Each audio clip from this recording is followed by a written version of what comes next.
ठीक है। Absorption topic में आज जितने भी फैक्टर्स अफेक्टिंग कौन से फैक्टर्स हैं जो एब्जॉर्प्शन को अफेक्ट कर रहे हैं उन सब चीजों के बारे में बात करेंगे। आपसे आरडीएस पूछा है। आरडीएस रेट डिटरमाइनिंग स्टेप, इसको हम स्लोएस्ट स्टेप भी कह रहे होते हैं। अगर कोई ड्रग आया, आपने ओरली कोई ड्रग एडमिनिस्टर किया है, ड्रग हमारा आया, ड्रग हमारा स्टमक में आया। चलो लेक्चर स्टार्ट करने से पहले मैं बता देती हूँ कि आज का जो टॉपिक रहेगा that would be on absorption. ठीक है। एब्जॉर्प्शन टॉपिक में आज जितने भी फैक्टर्स अफेक्टिंग कौन से फैक्टर्स हैं जो एब्जॉर्प्शन को अफेक्ट कर रहे हैं उन सब चीजों के बारे में बात करेंगे।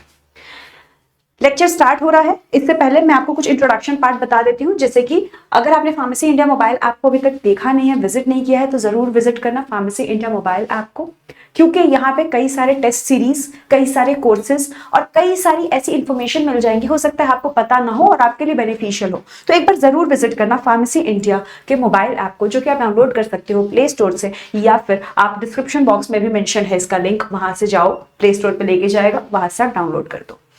फार्मेसी इंडिया का खुद का वेबसाइट है, that is known as www.pharmacyindia.co.in। यहाँ पे आपको latest update, quiz, daily job updates, previous year paper, current affairs, subjective blogs और कॉलेज डिटेल्स जैसे इंफॉर्मेशन देखने को मिल जाएंगे। ठीक है, आगे बढ़ते हैं। इस लेक्चर का जो पीपीटी या पीडीएफ है वो आपको व्हाट्सएप और टेलीग्राम के द्वारा प्रोवाइड किया जाता है, तो आप हमारे साथ व्हाट्सएप साथ ही साथ टेलीग्राम पे जरूर जुड़िए, जिसका लिंक जो है डिस्क्रिप्शन बॉक्स में भी मेंशन है। आप यहाँ दिए गए आइकन पे भी क्लिक करोगे तो आप फटाफट हमारे व्हाट्सएप और टेलीग्राम के लिंक पे पहुंच जाओगे। ठीक है।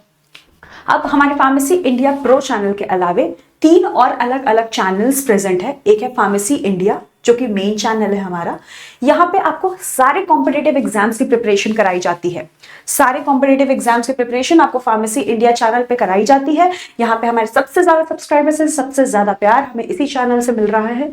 फिर उसके बाद बात करते हैं फार्मेसी इंडिया प्लस चैनल। यहाँ पे आपको सेमेस्टर और यूनिवर्सिटी एग्जाम्स की प्रिपरेशन कराई जाती है। फिर आता है फार्मेसी इंडिया जॉब, जहाँ पे आपको फार्मा रिलेटेड सारे जॉब की प्रिपरेशन इस वाले चैनल पे कराई जाती है। तो हमारा फार्मेसी इंडिया जो हमारा मेन चैनल है, उसके अलावे हमारे पास 3 अलग अलग चैनल्स भी प्रेजेंट है, जिसपे हम स्पेसिफाइड प्रिपरेशन करा रहे होते हैं।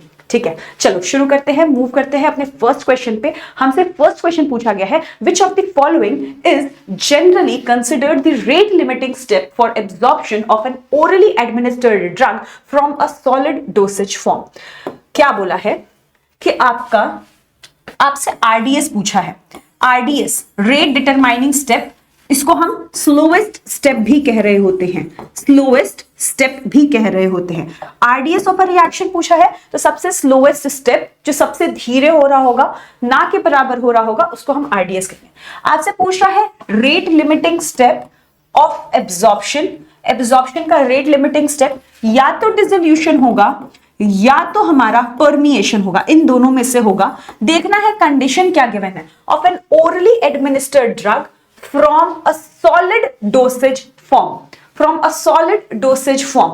तो आपको सॉलिड डोसेज फॉर्म से क्या है, तो जरा देखिएगा इसका करेक्ट आंसर। इसका करेक्ट आंसर है डिसोल्यूशन, क्योंकि आपको अगर यहाँ पे दोनों ही डिसोल्यूशन और परमिएशन गिवन है, एब्जॉर्प्शन में या तो रेट लिमिटिंग स्टेप हमारा डिसोल्यूशन होता है या तो परमिएशन होता है।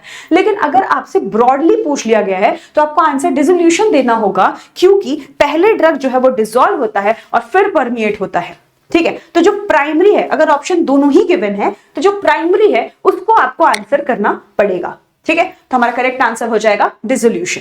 अब देखिए लिखा क्या है, ड्रग जो है, for a drug to be absorb it must first pass into the solution. अगर कोई ड्रग आया, आपने ओरली कोई ड्रग एडमिनिस्टर किया है, ड्रग हमारा आया, ड्रग हमारा स्टमक में आया। ठीक है, स्टमक में आया, स्टमक में ये टैबलेट है, टैबलेट पहले डिसइंटीग्रेट होगा, राइट। डिसइंटीग्रेट मतलब छोटे छोटे टैबलेट्स में टूटेगा, छोटे छोटे पार्टिकल्स में टूटेगा। डिसइंटीग्रेट होने के बाद ये डिसॉल्व होगा। डिसॉल्व होने का मतलब है कि वहां पे जो स्टमक है, स्टमक में जितने भी फ्लूइड्स प्रेजेंट, अच्छा यहाँ पे मैं स्टमक ही बना देती हूं ताकि आपको थोड़ा सा क्लीन समझ में आए। मान लो ये स्टमक है हमारा, यहाँ पे कुछ मीडियम प्रेजेंट होंगे, सोल्यूशन प्रेजेंट होंगे। इस सोल्यूशन में ये टूटे हुए टैबलेट्स, टूटे हुए पार्टिकल्स पहले डिसॉल्व होंगे, डिसॉल्व होंगे और डिसॉल्व होने वाला सोल्यूशन फिर जाके परमिएट करके हमारे सिस्टमिक सर्कुलेशन में पहुंचता है। ये पूरा प्रोसेस होता है एब्जॉर्प्शन का, राइट। तो फिर अगर हमारा ड्रग जो है सबसे पहले एब्जॉर्ब होने के लिए ये हमारे सोल्यूशन में डिसॉल्व हो रहा होगा, ठीक है। The process of solid drug breaking down into smaller particle and dissolving into the gastrointestinal, this is the slowest. मतलब यहां से यहां तक, कहां से कहां तक, यहां स्टमक में आने के बाद डिसइंटीग्रेट होने से सोल्यूशन बनने तक का जो प्रोसेस है सबसे स्लो होता है, इसलिए एब्जॉर्प्शन में हम इसको सबसे स्लोएस्ट स्टेप कह देते हैं। और उसके बाद जब ये डिसॉल्व हो जाता है, सोल्यूशन फॉर्म में बन जाता है, तब हम इसका परमिएशन देखने को हमें मिलता है। Next question, according to pH partition theory, a weakly acidic drug will predominantly absorb from the stomach because, आपसे बोला है weakly acidic drug, weakly acidic drug, ये वाला पोर्शन विजिबल है ना आपको? Yes, okay. तो weakly acidic drug है, अब आपको पता है एसिडिक नेचर है, तो ये ड्रग जो है हमारा अनआयनाइज्ड रहेगा, क्योंकि ये ड्रग जो है वो एसिडिक फॉर्म में है, एसिडिक एनवायरनमेंट में अनआयनाइज्ड रहेगा। अगर इसको आप बेसिक एनवायरनमेंट में रखोगे तो ये आयनाइज्ड हो जाएगा। आपको पता है अनआयनाइज्ड ड्रग जो है वो लिपोफिलिक नेचर का होता है।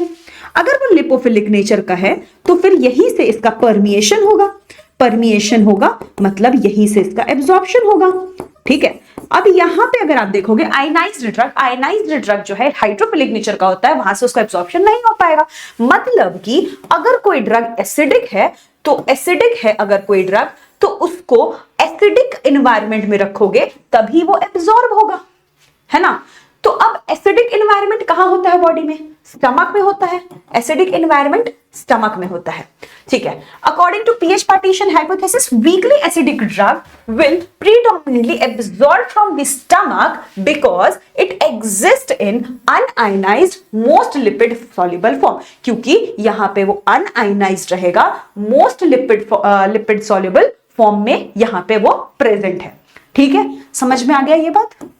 तो हमारा करेक्ट आंसर हो जाएगा option number B, it exist in its unionized lipid soluble form. The stomach has a very acidic environment, हमें पता है स्टमक का एनवायरनमेंट बहुत ही एसिडिक होता है, पीएच बहुत ही लो होता है। इस एसिडिक एनवायरनमेंट में जो वीकली एसिडिक ड्रग है वो सबसे ज्यादा अनआयनाइज्ड फॉर्म में होंगे। अनआयनाइज्ड फॉर्म जो है लिपिड सॉल्युबल फॉर्म हम कहते हैं। अनआयनाइज्ड कहो, नॉन आयनाइज्ड कहो, लिपिड सॉल्युबल कहो, हाइड्रोफोबिक कहो, सारी एक ही बात है। और अगर कोई ड्रग इन सारे फॉर्म में रहता है तभी उसका परमिएशन होगा और तभी उसका एब्जॉर्प्शन देखने को मिलता है। नेक्स्ट क्वेश्चन है, which of the following drug properties must accurately predict its ability to cross the GI membrane via passive diffusion? इनमें से कौन सा ड्रग की प्रॉपर्टी होनी चाहिए ताकि हम प्रिडिक्ट कर सके कि कोई हमारा ड्रग जो है वो GI मेम्ब्रेन से पैसिवली डिफ्यूज कर रहा है? तो हमारा कौन सी property? Molecular weight, solubility, lipid partition coefficient, और डी है हमारा pKa। तो हमारा जो करेक्ट आंसर होगा इसका, that would be option number C, lipid partition coefficient. Lipid partition coefficient होना चाहिए।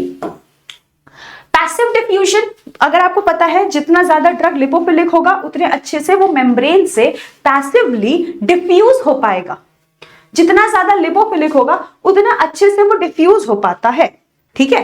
तो पैसिव डिफ्यूजन का मतलब है कि ड्रग जो है हमारे हायर कॉन्सेंट्रेशन से लोअर कॉन्सेंट्रेशन की तरफ मूव कर रहा है without the use of energy. जितना ज्यादा ड्रग लिपोफिलिक होगा उतने अच्छे से वो मूव कर जाएगा, ठीक है।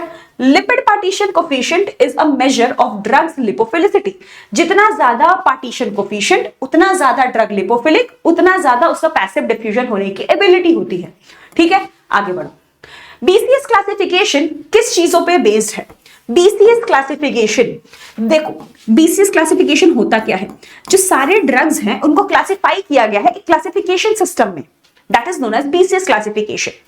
बीसीएस क्लासिफिकेशन का नाम होता है बायोफार्मास्यूटिक्स क्लासिफिकेशन सिस्टम। इसमें 4 क्लासेस होते हैं, क्लास 1, 2, 3, 4, ठीक है। इसमें क्लासिफाई करते हैं ड्रग को based on the drugs solubility and permeability. BCS classification काफी ज्यादा इंपॉर्टेंट टॉपिक है, हर एक एग्जामिनेशन में एक बार जरूर आपसे पूछा ही जाता है बीसीएस क्लासिफिकेशन में। रिवाइज करने का टाइम सिर्फ 5 मिनट में रिवाइज हो जाता है। बीसीएस क्लासिफिकेशन में सबसे इजी चीज जो याद करना है दैट इज क्लास 1 जो है इसमें हाई सॉल्युबिलिटी हाई परमेबिलिटी होती है, क्लास 2 में लो सॉल्युबिलिटी लो परमेबिलिटी होती है। आप मुझे कमेंट सेक्शन में जरूर बताइए कि क्लास 2 और क्लास 3 में आपको सॉल्युबिलिटी और परमेबिलिटी किस तरीके से देखने को मिलेगी। ठीक है, चलो बीसीएस क्लासिफिकेशन सॉल्युबिलिटी और परमेबिलिटी के बेस पे होती है। बीसीएस क्लासिफिकेशन एक ऐसा क्लासिफिकेशन सिस्टम है जिसमें आप ड्रग्स को कैटेगराइज करते हो into 4 classes। ड्रग्स को कैटेगराइज कर रहे हो into 4 classes based on their drug solubility and based on their drugs permeability। ठीक है, और सॉल्युबिलिटी और परमेबिलिटी ही दो ऐसी कैटेगरीज है जिसपे एब्जॉर्प्शन जो है वो पर्टिकुलरली अफेक्ट कर रहा होता है। Question number 5, a drug belonging to BCS class 1 is categorized by class 1 BCS class 1 BCS class 1 is categorized by high solubility high permeability low solubility low permeability high solubility low permeability या low solubility high permeability। मैंने अभी बता दिया था first और fourth को याद करना सबसे इजी है। फर्स्ट में आता है हाई solubility high permeability और फोर्थ में आता है low solubility और low permeability। यहाँ पे क्लास 1 पूछा गया है इसलिए हो जाएगा हमारा high solubility and high permeability। BCS class 1 drugs are considered as an ideal candidate। ये आइडियल कैंडिडेट्स है क्योंकि इनके में किसी चीज की कमी नहीं है, सॉल्युबिलिटी भी इनकी हाई है, परमेबिलिटी भी इनकी हाई है। ठीक है, इसीलिए इनको हम आइडियल कैंडिडेट्स कहते हैं। किस चीज के लिए आइडियल? ओरल एडमिनिस्ट्रेशन के लिए कोई ड्रग अगर दे रहे हैं, अगर वो बीसीएस क्लास 1 में है तो वो आइडियल है भाई, क्योंकि इसके पास सॉल्युबिलिटी भी हाई है, इसकी परमेबिलिटी भी हाई है। ठीक है, आगे बढ़ो। For a drug with low aqueous solubility, reduce its particle size would likely affect। अब देखो ड्रग क्या है, ड्रग का क्या है, उसकी एक्वस सॉल्युबिलिटी कम है। ड्रग है हमारा, इसकी एक्वस सॉल्युबिलिटी कम है, ये पानी में घुल मिल नहीं रहा है, तब आप इसका क्या करोगे? इसको आप क्या करो, छोटे छोटे पार्टिकल्स में तोड़ दोगे। ठीक है, लिखा है रिड्यूस्ड पार्टिकल साइज, छोटे छोटे पार्टिकल्स में तोड़ोगे तो इसका सरफेस एरिया बढ़ जाएगा। इसका अगर सरफेस एरिया बढ़ गया बेटा तो सीधी सी बात है, अगर इसका सरफेस एरिया बढ़ गया तो इसका एब्जॉर्प्शन जो है अब बढ़ जाएगा, पहले के मुकाबले बढ़ जाएगा, क्योंकि इसका सरफेस एरिया ज्यादा है, ज्यादा एरिया अब हमारे सॉल्वेंट के एक्सपोजर में रहेगी तो इसका एब्जॉर्प्शन जो है वो बढ़ जाएगा। तो हमारा करेक्ट आंसर हो जाएगा it increases it's dissolution rate. Solubility या डिसोल्यूशन जो है वो बढ़ चुका है। So the correct answer for this will be option number B, increases its dissolution rate। ठीक है, reduces the particle size of drug, increases the surface area। अभी मैंने वही आपको बताया कि अगर आपने पार्टिकल साइज किसी का कम किया है, पार्टिकल साइज कम होना मतलब कि हमारा टोटल सरफेस एरिया बढ़ जाना। Nobel-Whitney equation, larger surface area leads to faster dissolution rate। ज्यादा सरफेस एरिया होगा तो हमारा डिसोल्यूशन भी ज्यादा होगा। In general food can affect drug absorption by all of the following mechanism except. Food जो है हमारे ड्रग एब्जॉर्प्शन को अफेक्ट करेगा। ठीक है, इनमें से सारे में से एक जो है वो नहीं अफेक्ट करेगा, वो आपको आंसर करना है। Altering the gastric emptying time, yes it will affect. Changing the pH, forming a complex with the drug, decreasing the surface area of the small intestine। So the correct answer for this will be option number D, decreasing the surface area of the small intestine। आपने food को दिया, food या तो आपका food या तो delay कर सकता है या तो इंक्रीज कर सकता है गैस्ट्रिक एम्प्टिंग टाइम को, ऑल्टर करेगा पीएच ऑफ द स्टमक, क्योंकि जो फूड है उसके प्रेजेंस से पीएच ऑफ स्टमक और इंटेस्टाइन ऑल्टर होगा, क्योंकि अब वो उस हिसाब से इंटरैक्ट करेगा हमारे ड्रग को, या तो कॉम्प्लेक्स बनाएगा और उसके वजह से ड्रग का एब्जॉर्प्शन होने नहीं देगा। However, the presence of food does not change the very large and fixed surface area of small intestine। Food के प्रेजेंस में हमारे स्टमक में इफेक्ट आ सकता है, ड्रग के एब्जॉर्प्शन में इफेक्ट आ सकता है, लेकिन स्मॉल इंटेस्टाइन के सरफेस एरिया में फूड के वजह से प्रॉब्लम नहीं आएगी। फूड की वजह से प्रॉब्लम नहीं आती है। क्या होता है, फूड के वजह से ड्रग या तो ज्यादा एब्जॉर्ब होगा या तो कम एब्जॉर्ब होगा, या तो गैस्ट्रिक एम्प्टिंग टाइम इंक्रीज हो जाएगी, डिक्रीज हो जाएगी, लेकिन कभी भी स्मॉल इंटेस्टाइन के सरफेस एरिया में फूड के वजह से दिक्कत नहीं आएगी। Which of the following is most significant barrier to the oral absorption of highly hydrophilic drug? इनमें से कौन सा which of the following is the most significant barrier to the oral absorption of highly hydrophilic drug? So the correct answer for this will be the tight junction between epithelial cells. Simple सी बात है, highly hydrophilic drug है तो हमारे passive diffusion से तो move नहीं कर पाएगा, तो बीच बीच में दो सेल्स के बीच में टाइट जंक्शंस प्रेजेंट होते हैं। उन टाइट जंक्शंस या फिर स्मॉल पोर्स के थ्रू ही इस टाइप के ड्रग्स जो है वो एब्जॉर्ब हो पाएंगे। तो अगर कोई ड्रग है, अगर कोई हाइड्रोफिलिक, हाईली हाइड्रोफिलिक ड्रग है तो उसको बहुत डिफिकल्टी होती है to move through the cell membrane, तो पैसिव डिफ्यूजन से इनका एब्जॉर्प्शन नहीं होगा। अगर हम देखेंगे while they can potentially be absorb through the small gaps between the intestinal cells, अगर दो सेल्स हैं इनके बीच में से इनका ट्रांसपोर्ट होना पॉसिबल है, क्योंकि यहां पे पोर्स प्रेजेंट है। ये जो है ये स्पेस देख रहे हो, ये पोर्स प्रेजेंट है, यहां से होना पॉसिबल है। ठीक है, इसी चीज को हम कहते हैं पैरासेल्युलर ट्रांसपोर्ट। क्या कहेंगे? Paracellular transport.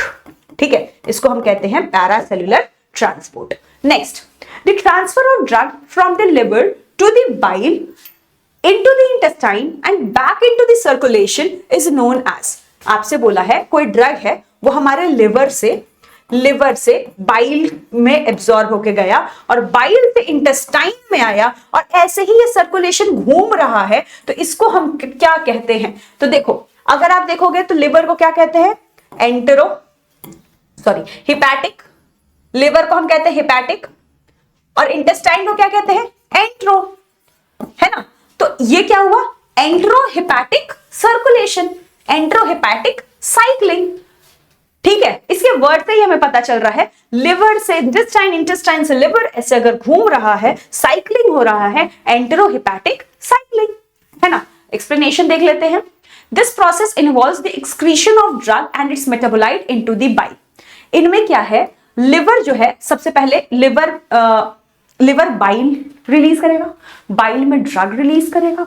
ठीक है, ड्रग जो है वो हमारे स्मॉल इंटेस्टाइन में चले गए, बाइल जो है, बाइल के साथ ड्रग भी है, वो हमारे स्मॉल इंटेस्टाइन में चले गए।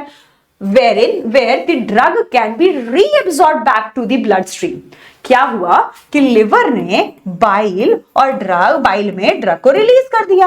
अब बाइल जो है वो इंटेस्टाइन में रिलीज हो गया। अब इंटेस्टाइन ने क्या किया? बाइल में से ड्रग को निकाला और ड्रग को वापस से हमारे ब्लड सर्कुलेशन में भेज दिया और फिर से ये सर्कुलेशन चालू हो गया। तो इसको कहते हैं रिसाइक्लिंग और ये बात हो जाएगी एंटेरोहेपेटिक सर्कुलेशन की। Next question. A drug existing in an amorphous solid form as opposed to the crystalline is generally associated with। अगर आपने मेरा पुराना लेक्चर देखा होगा तो उसमें मैंने आपको बताया था एक बात कि amorphous form और crystalline form के बारे में। amorphous versus crystalline। amorphous में क्या होता है? amorphous में क्या होता है कि amorphous जो है हमारा less stable है, less stable। क्रिस्टलाइन जो है हमारा स्टेबल फॉर्म होता है, ये तो हमें पता है। अगर कोई स्टेबल होगा, अगर आप स्टेबल होगे, अगर आप किसी कंपनी में, फॉर एग्जांपल एक बार सोच के देखो कि किसी कंपनी में आप बहुत स्टेबल हो तो आप क्या उसमें से और घुलने मिलने की कोशिश करोगे? नहीं भाई, आप डिसॉल्व होने की कोशिश कम करोगे। अगर आप स्टेबल हो तो डिसॉल्व होने की कोशिश कम करोगे। आपके अंदर एनर्जी कम होगी। लेकिन अगर आप अनस्टेबल हो, प्रोबेशन पीरियड पे हो, तो इस केस में क्या होगा? बेटा, इस केस में होता है कि आप लोगों से घुलोगे मिलोगे, अपनी विजुअलिटी बढ़ाओगे, विजिबिलिटी बढ़ाओगे, आपके अंदर एनर्जी ज्यादा होगी टू प्रूव योरसेल्फ, राइट? तो यही होता है एमॉर्फस और क्रिस्टलाइन के फॉर्म के बीच में डिफरेंस। ठीक है, एमॉर्फस फॉर्म क्रिस्टलाइन फॉर्म से कम स्टेबल होता है, डिसोल्यूशन की कैपेबिलिटी ज्यादा होती है, एनर्जी जो है उसमें ज्यादा होती है। सो यहां पे करेक्ट आंसर क्या हो जाएगा?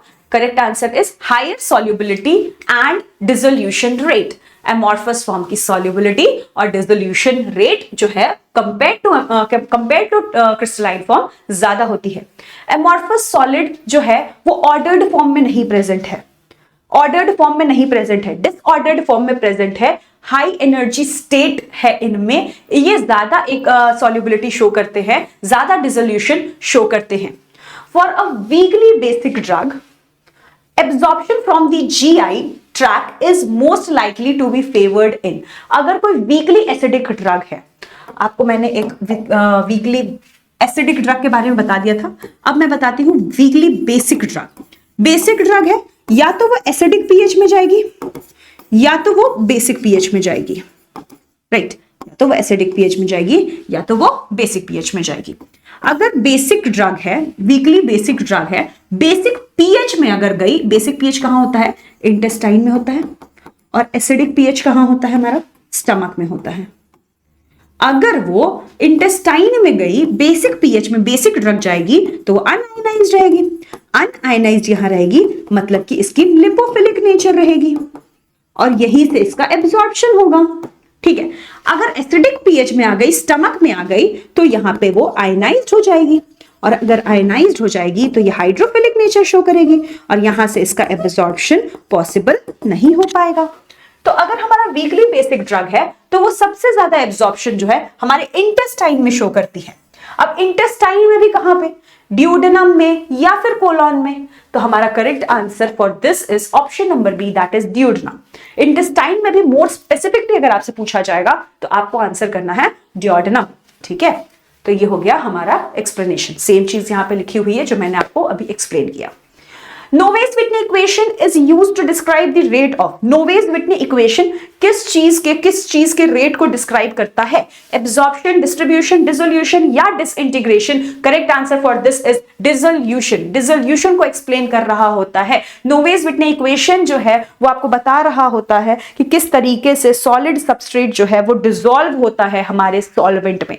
सॉलिड सबस्ट्रेट कोई भी है तो वो हमारे सॉल्वेंट में किस तरीके से डिसॉल्व होगा, कौन कौन से फैक्टर्स हैं जो कि अफेक्ट करेंगे किसी चीज के डिसोल्यूशन के लिए, तो वो सारी चीजें हमें नोवेस-विटनी इक्वेशन बता देता है। एग्जामिनेशन में कई बार डायरेक्टली पूछ लिया जाता है नोवेस-विटनी इक्वेशन के बारे में, तो वही यही है, ठीक है। Increase gastric pH, gastric emptying time generally leads to dash for a drug that is primarily absorbed in the small intestine. अगर गैस्ट्रिक एम्पटिंग टाइम ज्यादा है, गैस्ट्रिक एम्पटिंग टाइम ज्यादा है मतलब कि जो ड्रग है वो स्टमक में ज्यादा टाइम के लिए रह रहा है। Leads to dash for a drug that is primarily absorbed into small intestine. Drug को एब्सॉर्ब होना है इंटेस्टाइन से, लेकिन ड्रग जो है वो स्टमक में ही रह जा रहा है। अगर स्टमक में ही रह जाएगा तो इंटेस्टाइन तक पहुंचेगा ही नहीं। इंटेस्टाइन तक पहुंचेगा नहीं तो इंटेस्टाइन में इसके एब्जॉर्प्शन कैसे होगी? तो करेक्ट आंसर इसका होगा कि ये डिक्रीज कर देगा रेट ऑफ एब्जॉर्प्शन में, क्योंकि ड्रग को एब्जॉर्ब इंटेस्टाइन से होना था और वो हमारे स्टमक में ही प्रेजेंट है। हमारे ड्रग का गैस्ट्रिक एम्पटिंग टाइम ज्यादा है तो इसलिए इसका एब्जॉर्प्शन का रेट जो है वो स्लोअर हो जाएगा, ठीक है।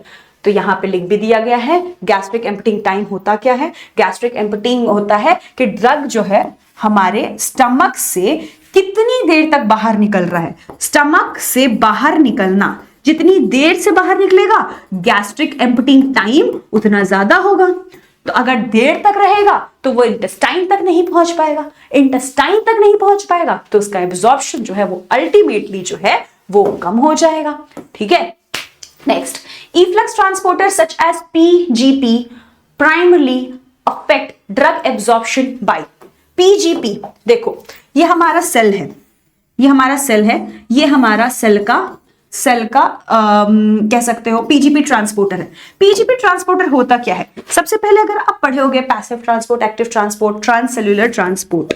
ट्रांससेल्युलर ट्रांसपोर्ट में हमारे एक्टिव ट्रांसपोर्ट आते हैं, पैसिव ट्रांसपोर्ट आते हैं। मैं बेसिकली यहाँ पे आपसे एक्टिव ट्रांसपोर्ट के बारे में बात कर रही हूँ। एक्टिव ट्रांसपोर्ट भी दो तरीके के हैं, एक होता है प्राइमरी एक्टिव ट्रांसपोर्ट, दूसरा होता है secondary active transport. Primary active transport में आपने एक आयन ट्रांसपोर्टर पढ़ा होगा और दूसरा पढ़ा होगा एबीसी ट्रांसपोर्टर। एबीसी ट्रांसपोर्टर में आपने पढ़ा होगा कि एबीसी ट्रांसपोर्टर का एग्जांपल है पीजीपी। पीजीपी क्या है? ये एक तरीके का इफ्लक्स ट्रांसपोर्टर है। करता क्या है ये? जितने भी ड्रग हमारे सेल के अंदर प्रेजेंट होते हैं उनको बाहर फेंकने का काम कर रहा है पीजीपी। सेल के अंदर जितने ड्रग है उनको बाहर, इफ्लक्स बाहर कर रहा है। Pumping drug out of the intestinal cell back into the lumen. ये ऑपोजिट काम करता है। ये ट्रांसपोर्टर सेल के अंदर से चीजें निकाल के उसको बाहर फेंकने का काम करता है, ठीक है। ये इंटेस्टाइन में प्रेजेंट है। इंटेस्टाइन एपिथेलियल सेल में ये इस टाइप के ट्रांसपोर्टर्स प्रेजेंट होते हैं। ठीक है। PGP and other efflux transporter are protein pumps located in the cell membrane of the intestinal epithelial cell. ये इफ्लक्स ट्रांसपोर्टर हैं, ये प्रेजेंट होते हैं cell membrane of intestinal epithelial cells में। ये एक्टिव ट्रांसपोर्टर होते हैं, एटीपी यूज करते हैं। Next 15th question, a drug's bioavailability referred to the, drug's की बायोअवेबिलिटी किस चीज से रेफर की जाती है? Total amount of drug absorb, time it takes for the drug to be absorbed, rate and extent of drug absorption, amount of drug that reaches to the liver. So the correct answer is बायोअवेबिलिटी का सीधा सा मतलब होता है किस rate पे, किस extent पे ड्रग जो है वो एब्जॉर्ब होकर हमारे सिस्टमिक सर्कुलेशन में पहुंच रहा है, इसको हम ड्रग की बायोअवेबिलिटी कहते हैं। ड्रग की बायोअवेबिलिटी सिंपल सी बात है, कितना पोर्शन ऑफ ड्रग जो आपने एडमिनिस्टर किया है उसका कितना पोर्शन ऑफ ड्रग हमारे सिस्टमिक सर्कुलेशन में एज इट इज पहुंच रहा है, that is known as bioavailability of drug. अब बायोअवेबिलिटी इस पे भी डिपेंड करता है कि ड्रग किस रेट और किस एक्सटेंट तक पहुंच रहा है, ठीक है। Next, which of the following would not be considered a physiochemical factors influencing GI absorption? Physiochemical properties या फिजियोकेमिकल फैक्टर्स मैंने बताया था, एक बताया था फिजियोलॉजिकल फैक्टर्स। फिजियोकेमिकल फैक्टर्स कौन कौन से नहीं है इनमें से? So the correct answer is blood flow to the GI. Physiochemical property में सॉल्ट फॉर्म ऑफ ड्रग आता है, पॉलीमॉर्फिज्म आता है, लिपोफिलिसिटी आती है, लेकिन हमारा blood flow to the GI tract physiochemical properties में नहीं आएगी। फिजियोकेमिकल प्रॉपर्टीज में और क्या क्या आ सकता है? हमारा मॉलिक्यूलर वेट आ जाएगा कि ड्रग का मॉलिक्यूलर साइज कितना है, पॉलीमॉर्फिज्म, क्रिस्टलाइन स्ट्रक्चर्स, लिपोफिलिसिटी, ये सारे फिजियोकेमिकल में आएंगे, लेकिन फिजियोलॉजिकल फैक्टर्स में आता है कितना ब्लड फ्लो हो रहा है to the gastrointestinal tract. Next question, the pH partition hypothesis suggests that the extent of drug absorption is determined by the ratio of, कितना drug extent of drug absorption show कर रहा है वो किस चीज पे डिपेंड करेगा? तो pH पार्टीशन कोफिशिएंट आपको बता रहा है कितना ड्रग आयनाइज्ड है टू कितना ड्रग अनआयनाइज्ड फॉर्म में प्रेजेंट है हमारे ब्लड में, ठीक है। ये हाइपोथेसिस आपको कितना अमाउंट ऑफ आयनाइज्ड, कितना amount of drug un-ionised present है ये बताता है। इस तरीके से आप बता सकते हो कि कितना अमाउंट ऑफ ड्रग का एब्जॉर्प्शन होगा, क्योंकि जितना ज्यादा अनआयनाइज्ड ड्रग रहेंगे उनका ही एब्जॉर्प्शन ज्यादा होता है, तो इस तरीके से आप इस चीज को डिटरमाइन कर पाओगे। Next, for a drug with very short GI transit time such as a drug that is rapidly absorbed, the overall absorption may be limited by, अगर कोई ड्रग है उसका जीआई ट्रांजिट टाइम बहुत कम है, इस टाइप के ड्रग जो है बहुत ही रैपिडली एब्जॉर्ब होते हैं, तो इनका ओवरऑल एब्जॉर्प्शन किस चीज से लिमिट हो सकती है? That is dissolution. अब देखो इस टाइप का ड्रग क्या है, फटाफट एब्जॉर्ब हो रहा है, लेकिन अगर इनका डिसोल्यूशन ही कम है तो फिर एब्जॉर्प्शन कम हो जाएगा। अब क्या है, देखो इस टाइप के ड्रग जो है इनकी परमेबिलिटी तो भाई साहब बहुत ज्यादा है, लेकिन ये एब्जॉर्ब परमिएशन के हिसाब से तो आप देखो तो बहुत अच्छे से एब्जॉर्ब कर जाएंगे, लेकिन इनका प्रॉब्लम क्या है कि इनकी डिसोल्यूशन जो है वो कम रहती है। If the drug passes through the GI tract very quickly, बहुत जल्दी मूव किए, तो they may not be have enough time for solid dosage form to fully dissolve, क्योंकि ये जैसे ही पास करेंगे, इनका ट्रांजिट टाइम कम है, ये जैसे ही जीआईटी में पास किए, डिसॉल्व होने का टाइम नहीं मिला, है ना। भले ही परमिएट जल्दी कर जाते हैं, लेकिन अगर डिसॉल्व ही नहीं होंगे तो परमिएट करने का क्या फायदा है? तो इसलिए इनके लिए डिसोल्यूशन जो है वो रेट लिमिटिंग स्टेप बन के आ जाता है। Which of the following is a key determinant of drugs absorption via paracellular pathway? Paracellular pathway होता क्या है? अगर कोई correct answer is molecular weight. किस तरीके से? पैरासेलुलर ट्रांसपोर्ट में बता रही थी कि दो सेल है, मान लो दो सेल के बीच में स्पेस प्रेजेंट होता है, या तो पोर कह सकते हो या तो हो सकता है कि टाइट जंक्शन प्रेजेंट हो, टाइट जंक्शन भी प्रेजेंट हो सकते हैं, या तो हमारा दो सेल के बीच में पोर्स प्रेजेंट होंगे या तो टाइट जंक्शंस प्रेजेंट होंगे, ठीक है। तो अब इनके बीच में अगर कोई ड्रग स्मॉलर मॉलिक्यूलर वेट का आएगा तो आराम से मूव कर जाएगा, अगर लार्जर मॉलिक्यूलर वेट का आएगा तो इस फोर्स से नहीं मूव करेगा। तो इसलिए हम कहते हैं कि पैरासेलुलर पाथवे में मॉलिक्यूलर वेट जो है वो सबसे ज्यादा अफेक्ट कर रहा होता है इस टाइप की ट्रांसपोर्ट को, ठीक है। चलो The paracellular pathway involves the movement of substance through a smaller gap between cells. Paracellular, दो cells के बीच में small gap है, वहां से movement is known as paracellular. ज्यादातर small water soluble molecules के लिए paracellular pathway follow करते हैं. Next, the primary site for drug absorption in the GI tract is the small intestine due to larger surface area. आपको पता है small intestine में villi present होती है, माइक्रोविलाइज प्रेजेंट होते हैं. ये जो माइक्रोविलाइज होती हैं ये क्या है, इनका सरफेस एरिया काफी ज्यादा होता है. अगर सरफेस एरिया ज्यादा होगा तो ड्रग जो है वो आराम से एब्जॉर्ब होने की कैपेसिटी ज्यादा रखेगा. ठीक है, इसलिए जो ड्रग का एब्जॉर्प्शन है जीआईटी ट्रैक्ट में स्मॉल इंटेस्टाइन में सबसे ज्यादा होता है. ठीक है, स्मॉल इंटेस्टाइन के पास बहुत अच्छे से माइक्रोविलाई प्रेजेंट है जो कि सरफेस एरिया इंक्रीज करेंगे और इसकी वजह से स्मॉल इंटेस्टाइन में सबसे ज्यादा ड्रग का एब्जॉर्प्शन देखने को मिलता है. ठीक है, तो ये थे आज के हमारे 20 एमसीक्यूज, आज के लेक्चर के 20 एमसीक्यूज. ये एमसीक्यूज जो थे वो काफी ज्यादा इंपॉर्टेंट थे. ये थे बेस्ड एब्जॉर्प्शन टॉपिक के और more specifically factors affecting drug absorption से थे.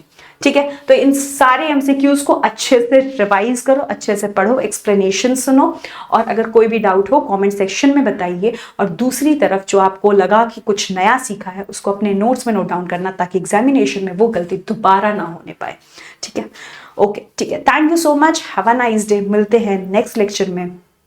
एब्जॉर्प्शन टॉपिक पूरा कंप्लीट करेंगे, देन डिस्ट्रीब्यूशन पे जाएंगे. इसी तरीके से हर एक टॉपिक को कंप्लीट करते जाएंगे ताकि हमारी प्रिपरेशन बहुत ही ज़्यादा स्ट्रांग हो सके.